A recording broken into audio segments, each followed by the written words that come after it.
ప్రస్తుతం అరెస్ట్ అయి విజయవాడ జైలులో ఉన్నటువంటి వల్లభనేని వంశీ గారిని కస్టడీకి ఇవ్వాలి అని చెప్పి పోలీసులు పిటిషన్ వేసి ఉన్నారు. మరొక వైపు మాజీ ముఖ్యమంత్రి వైఎస్ జగన్మోహన్ రెడ్డి గారు రేపు వల్లభనేని వంశీని జైల్లో ములాఖత్ కాబోతూ ఉన్నారు.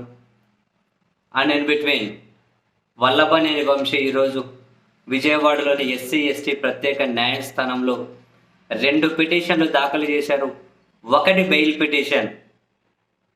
ఆ బెయిల్ పిటిషన్లో వంశీ ఏమంటారంటే, నా మీద పెట్టిండేది పూర్తిగా అక్రమ కేసు, వ్యక్తిగత కక్ష, రాజకీయ కక్షలతోనే ఈ కేసు పెట్టారు.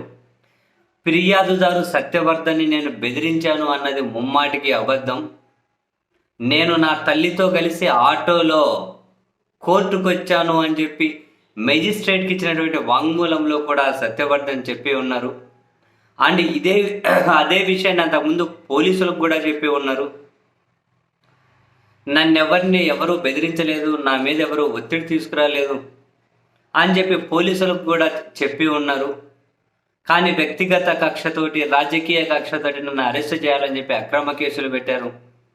కాబట్టి నాకు బెయిల్ మంజూరు చేయండి అని చెప్పి విజయవాడ ఎస్సీ ఎస్టీ ప్రత్యేక న్యాయస్థానంలో వల్లభనేని వంశీ పిటిషన్ వేశారు. దీంతో పాటు మరో పిటిషన్ వేశారు. నా హెల్త్ కండిషన్ దృష్ట్యా మెడికల్ రిపోర్ట్లు మీకు సబ్మిట్ చేస్తూ ఉన్నాం. సో నేను ఇంటి నుండి నేను భోజనం తెచ్చుకునే విధంగా నాకు అవకాశం ఇవ్వండి, నాకు ఇంటి భోజనాన్ని అలో చేయండి అని చెబుతూ వెన్నపూసలు నొప్పి కారణంగా జైల్లో ఒక బెడ్ ఏర్పాటు చేసుకునే అవకాశం ఏంటి, ఒక మంచం, ఒక బెడ్ లాంటిది, మంచం కాదు ఒక బెడ్, జైల్లో ఒక బెడ్ ఏర్పాటు చేసుకునే అవకాశం ఇవ్వండి. బెడ్ కావాలి అని చెప్పి జైలు అధికారులను అడిగితే వాళ్ళు కోర్టు నుంచి పర్మిషన్ కావాలి అంటూ ఉన్నారు. సో నాకు వెన్నపూస నొప్పి, ఒక బెడ్ ఏర్పాటు చేయండి అండ్ నాకు కావలసిన మందులు ఇంటి నుంచి తెచ్చుకునే అవకాశం ఇవ్వండి.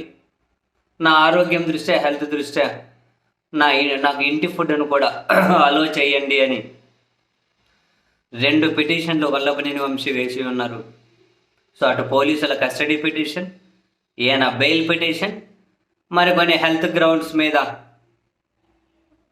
ఇంటి ఫుడ్ ఇవి అవి కావాలని చెప్పి అదొక పిటిషన్. మోస్ట్ ప్రాబబ్లీ ఇవన్నీ రేపు విచారణకు రావచ్చు. చూడాలి కోర్టు ఏమంటారు.